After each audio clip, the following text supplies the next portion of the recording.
So mga kaigsunan mo ni siya ang kamatis sa hapon, ingon nila. O, kamatis sa hapon. Ingon na nila, no? Kuha ni siya sa bukid.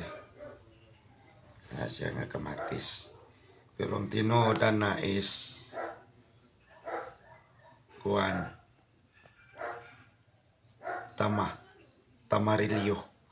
tamarilyos nga prutas or nga i-approach look like tamarilyos look like eggplant, the native eggplant. But according to them, that is tamarilyos. And local name is Japanese tomato. That's the Japanese tomato in according to them. The myth is because this fruit is not commonly seen by the public, especially in the mountains in the Philippines.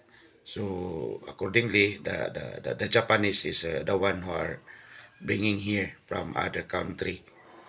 So that's they call the Japanese tomato. So according to them, but the English word or an English name of this fruit is tamarillos.